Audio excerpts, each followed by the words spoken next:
Assalamualaikum warahmatullahi wabarakatuh. Halo teman-teman semua, kami dari kelompok 2 akan memaparkan hasil diskusi kami mengenai pembelajaran diferensiasi proses.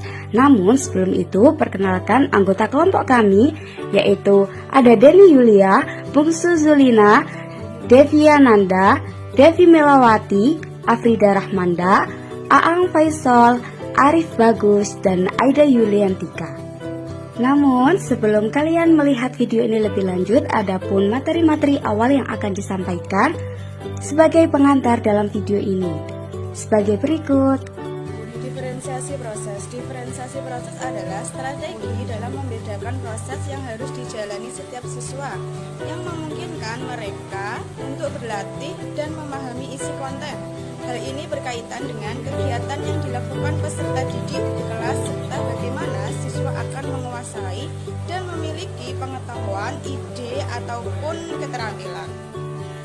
Kegiatan dalam berdiferensiasi adalah kegiatan yang bermakna bagi peserta didik sebagai pengalaman belajarnya di kelas, bukan kegiatan yang tidak berkolerasi dengan apa yang sedang dipelajarinya. Kegiatan-kegiatan yang bermakna dilakukan oleh peserta didik di dalam kelas harus dibedakan berdasarkan kesiapan, minat, dan juga profil atau gaya belajar peserta didik. Penerapan berdiferensiasi proses berdasarkan kesiapan belajar peserta didik. Di kegiatan matematika kelas 2 mengenai satuan ukur, peserta didik dapat mencoba menggunakan misal ukur untuk mengukur panjang objek yang sesuai dengan minat. Penerapan berdiferensiasi proses dalam hal media pembelajaran, maka peserta didik akan dibagi menjadi beberapa kelompok, yaitu yang pertama, kelompok peserta didik yang membutuhkan media. Untuk penjumlahan, maka akan diberikan melalui penjumlahan berulang menggunakan tabel angka. Untuk kelompok peserta didik yang mulai lancar penjumlahan berulang tanpa menggunakan media, maka dapat menggunakan pola dari hitung lompat. Kemudian untuk yang kelompok ketiga, kelompok peserta didik yang sudah lancar dalam menyelesaikan perkalian, maka dapat menggunakan beberapa strategi mental match untuk mulai lancar perkaliannya. Selanjutnya yaitu strategi pembelajaran berdiferensiasi berdasarkan kesiapan peserta didik. Ini terdapat berbagai strategi atau cara. Misalnya yang pertama yaitu dengan cara berdiskusi kelas. Kemudian diberikan pertanyaan yang berbeda sesuai dengan tingkat level atau kesulitannya. Yang kedua yaitu dengan tutor sebaya yang menjelaskan kepada temannya yang mengalami kesulitan. Dan yang ketiga, menggunakan papan pilihan dengan kegiatan yang berbeda kesulitannya. Yang selanjutnya yaitu pembelajaran berdiferensiasi berdasarkan minat peserta didik. Ini juga terdapat berbagai cara atau strategi. Yang pertama yaitu bisa dengan cara berdiskusi kelas dengan diberikan pertanyaan yang berbeda sesuai dengan minat peserta didik. Yang kedua, dengan memberikan tugas menggunakan RAF, yaitu Role Audience Format Topic, dengan memberikan berbagai topik yang berbeda-beda sesuai dengan minat peserta didik. Dan yang ketiga, dengan cara belajar mandiri sesuai dengan minat peserta didik. Yang selanjutnya adalah strategi pembelajaran berdiferensiasi berdasarkan profil belajar. Yang pertama ada asesmen dengan berbagai macam gaya belajar. Yang kedua ada dadu berpikir siswa yang berbeda-beda tugasnya seperti melalui auditori, kinestetik, maupun visual. Kemudian yang ketiga ada tutor sebaya dengan kelompoknya, baik kelompok kecil maupun kelompok besar. Ini melalui lagu, cerita, bergambar, semuanya bisa dilakukan oleh siswa. Yang selanjutnya adalah penerapan berdiferensiasi proses melalui kesiapan peserta didik. Di sini kami beri contoh guru memberikan pre-assessment kepada siswanya sebelum melakukan pembelajaran.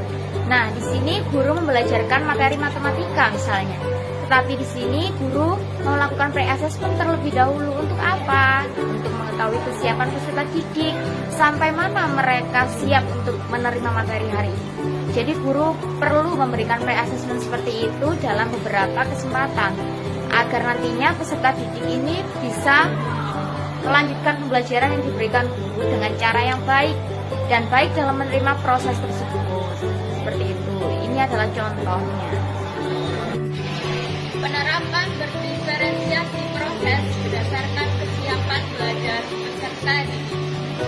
Kelompok peserta didik yang menyukai alam dapat mengukur tingkat pohon dan tinggi tanaman. Kelompok peserta didik yang suka seni dapat mengukur dekorasi atau hiasan yang ada di kelas, sekolah, atau rumah. Kelompok peserta didik yang menyukai kegiatan fisik dapat mengukur jauh atau tinggi lompatan yang berat-berat. Penerapan berdiferensiasi proses. Diferensiasi proses berdasarkan gaya belajar peserta didik.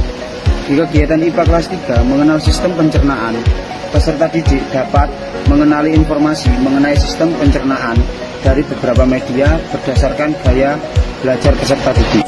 Penerapan berdiferensiasi proses. Diferensiasi proses berdasarkan gaya belajar peserta didik. Yang pertama, audio visual, menggali informasi melalui video pembelajaran. Lalu yang kedua, kinestetik, menggali lingkungan sekitar. Lalu yang ketiga, visual, menggali informasi melalui buku dan infografik. Teman-teman, seperti yang kita sadari bahwa setiap peserta didik memiliki pemahaman, karakteristik, serta kebutuhan yang berbeda-beda dalam hal belajar. Bagi anak yang mempunyai gaya belajar kinestetik, bisa nih guru mengajak peserta didik untuk melakukan gerakan pembelajaran untuk mempelajari materi yang akan disampaikan. Untuk yang belajarnya audiovisual, bisa juga diputarkan video pembelajaran mengenai materi yang akan disampaikan. Dengan begitu, maka guru dapat memenuhi setiap kebutuhan belajar peserta didik dengan baik.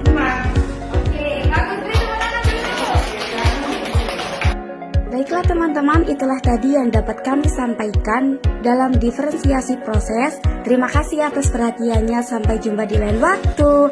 Wassalamualaikum warahmatullahi wabarakatuh.